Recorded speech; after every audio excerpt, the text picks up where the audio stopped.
Okay, now next is non-conventional source of energy. These can be said that it is a renewable source of energy also. So here we will read about nuclear energy, solar energy, wind energy, biogas, tidal energy, and geothermal energy. There are 6 types of non-conventional energy resources. Okay, though, so first let's start our nuclear or atomic energy. What is nuclear or atomic energy? देखो, obtained by this type of energy is obtained by altering the structure of atoms. जो atoms होते हैं उनके जो structures होते हैं उनको alter करके इस टाइप की एनर्जी बनाई जाती है. Electric power is produce from the energy release through this process. अब इनको स्ट्रक्चर्स को जब अल्टर कराया जाता है, अल्टर कराने से इसमें से जो एनर्जी रिलीज होती है उससे क्या बनाई जाती है, इलेक्ट्रिक पावर को बनाया जाता है. तो 2 टाइप के एटम्स अपने काम में लिए जाते हैं, यूरेनियम एंड थोरियम. ओके, तो यूरेनियम जो है अपने यूरेनियम जो ये है ये अपने मिलता है झारखंड और राजस्थान में. झारखंड और राजस्थान में. और जो थोरियम है, थोरियम अपने मिलता है मोनाजाइट सैंड्स है जो केरला में मिलती है, उसके अंदर मिलता है thorium. Okay, now next is solar energy.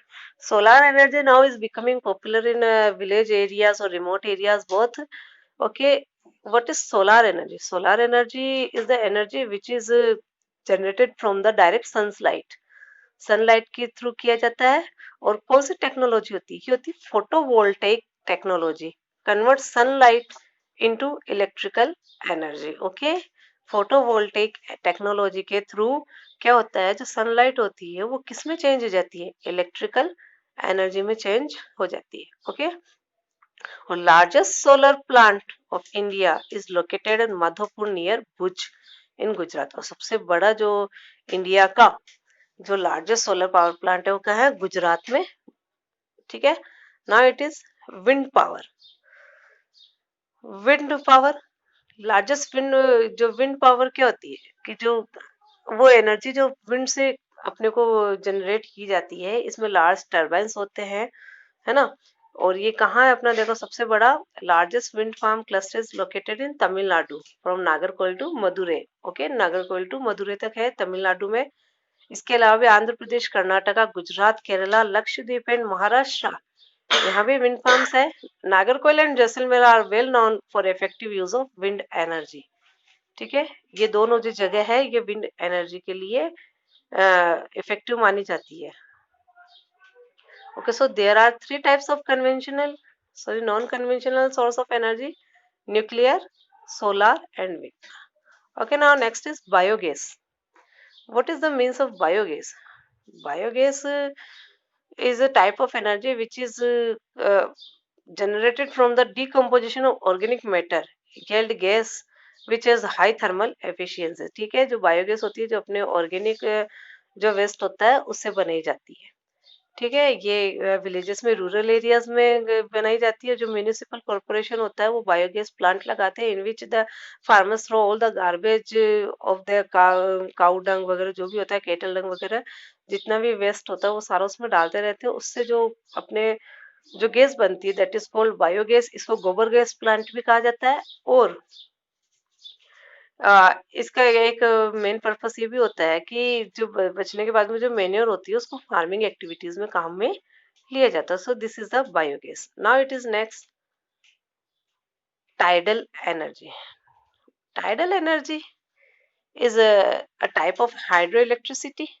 Okay, and it is generated from the high tides which come into the oceans. oceans में जो high tides आती है उससे जो इलेक्ट्रिसिटी को क्या किया जाता है, जनरेट किया जाता है. ठीक है, a 900 megawatt tidal energy power plant is set at Gulf of Kutch by the National Hydropower Corporation. ठीक है, 900 मेगावाट टाइडल एनर्जी कहाँ बनाई जाती है, गल्फ ऑफ खंबात और गल्फ ऑफ कच्छ है. ये दोनों जगह कहाँ है, अपने गुजरात में. Okay, now it's last geothermal energy. What is the meaning of geothermal energy? Energy that is produced from the कह सकते हैं कि इंटीरियर ऑफ द अर्थ, अर्थ के जो अंदर की तरफ से जो हीटिंग होती है उससे जो एनर्जी प्रोड्यूस की जाती है उसे कहा जाता है जियोथर्मल एनर्जी. ठीक है, होता क्या है इसमें कि अर्थ के अंदर काफी प्लेसेस होते हैं जहाँ पे टेम्परेचर बहुत ज्यादा हाई होता है, तो वहां पे अंदर जो वाटर होता है, वो वाटर क्या होता है, हाई टेम्परेचर के कारण बॉईल होने लगता है, और बॉईल होने के कारण वाटर तो बाहर नहीं आ सकता, लेकिन जो क्रैक्स होती है, रॉक्स की जो क्रैक्स होती है, उनके थ्रू जो स्टीम है, the steam rising from earth surface due to the heating inside the earth is used to generate electricity. तो उसके अंदर से जो स्टीम होती है वो बाहर आती है, और उसको जो स्टीम है उसको क्या किया जाता है, इलेक्ट्रिसिटी बनाने के काम में लिया जाता है। तो जियोथर्मल एनर्जी जो है, इसके दो प्रोजेक्ट है इंडिया में। First is Parvati river valley near Manikaran in Himachal Pradesh. ठीक है, जियोथर्मल एनर्जी को प्रोड्यूस करने के दो प्रोजेक्ट है अपने। फर्स्ट है पार्वती रिवर वैली, कहाँ है ये, Himachal Pradesh, and the second is Puga valley in Ladakh. Okay, so students, here is the last topic of this chapter, conservation of energy resources. कि एनर्जी रिसोर्सेज को कंजर्व करना क्यों जरूरी है, और how we can save the resources. तो energy is the basic requirement for economic development, economic development के लिए बहुत जरूरी है ये। Energy is needed in every sector of national economy. ठीक है, नेशनल इकोनॉमी के लिए क्या है, बहुत इंपॉर्टेंट है। Due to this there is an urgent need to develop a sustainable path of energy development. और इसीलिए इन सारी जरूरतों को पूरा करने के लिए हमें क्या है कि एनर्जी का जो डेवलपमेंट है वो जरूरी है, बट किस तरह से, एक सस्टेनेबल मैनर में।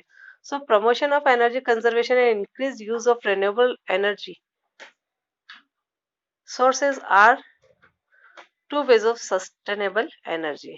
तो ये क्या है कि एनर्जी कंजर्वेशन को प्रमोट भी करना है, और जो रिन्यूएबल एनर्जी रिसोर्सेज है इनको क्या करना है, इंक्रीज करना है। इस तरह से हम क्या कर सकते हैं कि जो एनर्जी रिसोर्सेज है इनको सेव भी कर सकते हैं, यानी जो नॉन रिन्यूएबल है उसकी वजह से रिन्यूएबल सोर्स ऑफ एनर्जी इनको हमको ज्यादा से ज्यादा यूज करना है। Okay, so students, now we have completed our chapter minerals and energy resources. Okay, I am sending you notes related to energy resources and some question answers which you have to do in your notebook. Okay, stay home, stay safe. Thank you.